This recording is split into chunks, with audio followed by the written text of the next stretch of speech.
Hi there, and thank you for joining me today. I thought we would explore something that a lot of developers need to do at some point or another, and that is how do we get directory listing of files. So basically, we have a path, so to a folder, and we want to iterate out of it its list of files. Now, you can possibly just need to do the folder itself, but you may also need the ability to go recursively through all the subfolders. So in today's video, we're going to be exploring that.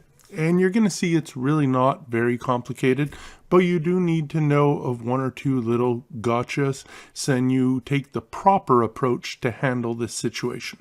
So let's just dive in. This is truly not very complex. And we're going to start off with the simplest case.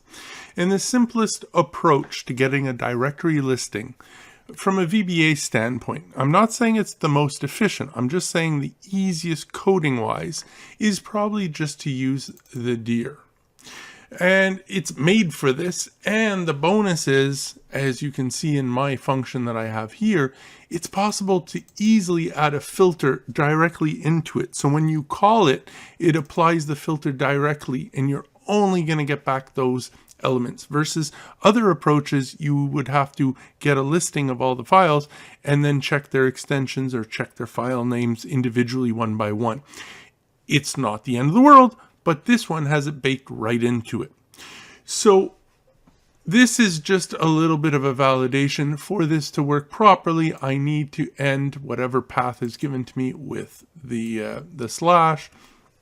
So it's just a little bit of validation to make sure what I'm using works and won't cause errors.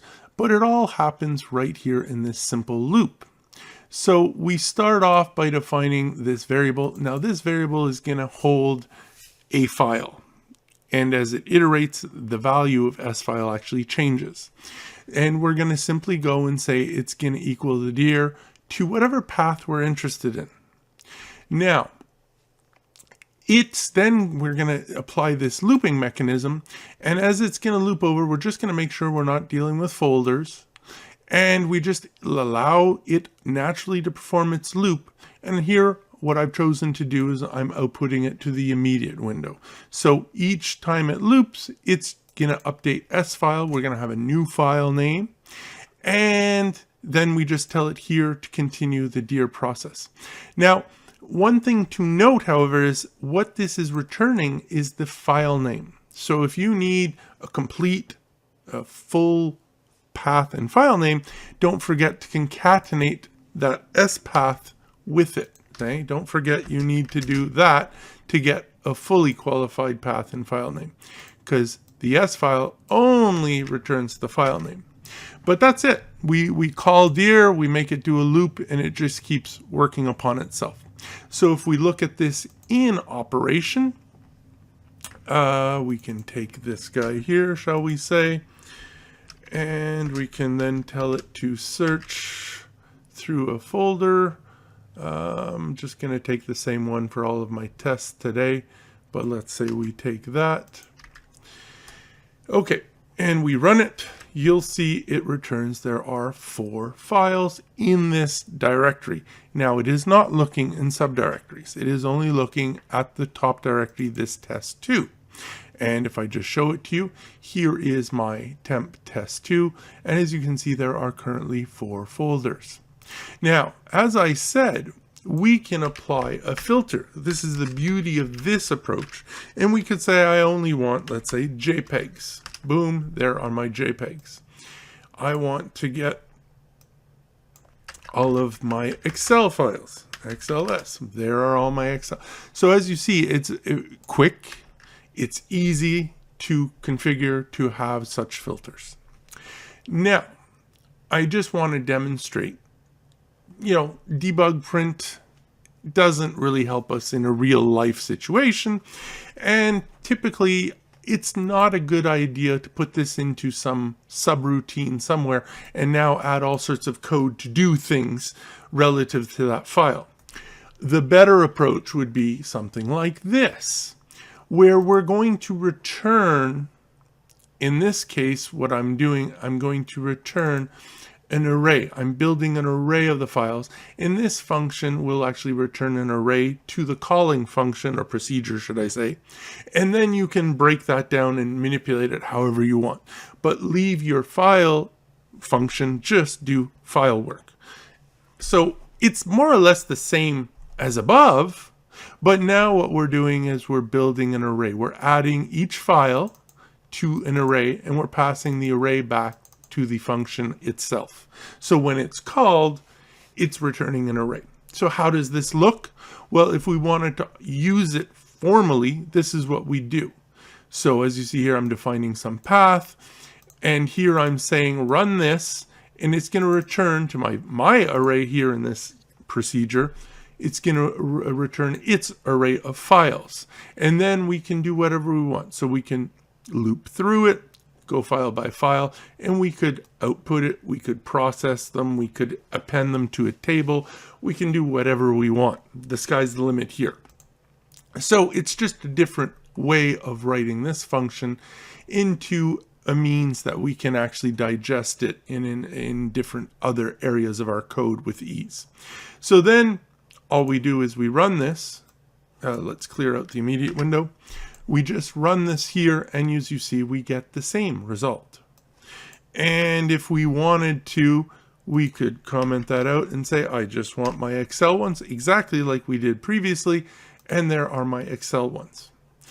And just to demonstrate, we could apply a filter to some type of file that doesn't exist. So here I'm going to look for test files. Now remember, there are no text files in this folder. And if we run it, you're just going to get nothing. Now we could add, if we wanted, some type of else statement and debug it, print, and we could go, there are no files. And it could be a message box to your users, it can be whatever you want. And there you go. So that is the Dir. Now, the downside with using Dir is the simple fact of the matter is it cannot handle recursive functions just like that. Don't get me wrong, there are ways of going about it. It's not pretty, it's not something I want to get into. There's a fundamental issue, because if you start processing subdirectories, it indexes the main call, and it's just don't go down that avenue, okay? So if you want to do recursive, well, then we got to switch our technique, or you should change your technique. And for that, I'm going to direct you now to using the file system object, so FSO. So let's look at the simple case. If we wanted to replicate Dir, but now in FSO, how would we do that? This is how we do it. It's very simple. That's it. This is the code. So what we're going to do is we start off, we have to declare an FSO variable so we can work with file scripting object. And then we're going to tell it, go get the folder that we're wanting to get a listing of files from. And so here I'm just embellishing it a little bit. I'm making it here output, okay, what was the count of files? But basically, now I come here and I simply tell it, go through the files you're going to have pulled from the folder that I told you to look at. And we're just going to iterate over each file one by one, and we're going to output them. So it's basically the same general idea as Dir, it's just we're now using file system object. So if we do that, you'll see, here you go, there are 4 files, and there you go. Really very simple, not rocket science. But as I said to you, we want recursive. So we've replicated Dir. Now let's push it up into the next level and look at getting into subdirectory processing. And it really isn't very complicated, but here I'm pulling some code from my website again in an article I had done on FSO where I already had provided all of this code. And as you can see here, now we're going to pass the variable of the path, yes, but now we're also going to include a Boolean, which just tells it, do we do the subdirectories or not? You'll also see here now I'm including code if you want to use early binding or late binding, depending if you want to include the reference up here in your references or not. I typically always use late binding, which means I'm going to be using this code here, but I leave the option up to you. That's why it looks a little bit more intense, but truly it isn't. But what we're interested in here is as you're going to see, this is the same call as we originally had. So we're telling it, go get that folder and now process the files. Now, however, we come down here and we're saying if we set that Boolean value to true, so process the subfolders, we want the file listings of all the subfolders too. Now we're going to go in and we're going to inspect the subfolders of that main folder that we asked it to inspect. And we're going to tell it for every subfolder, you're going to go get its file listings, and then you're going to process them one by one again. Not only that, is it will do all the subfolders within the main folder, and then each subfolders. So it will iterate through absolutely everything. How do we actually implement this?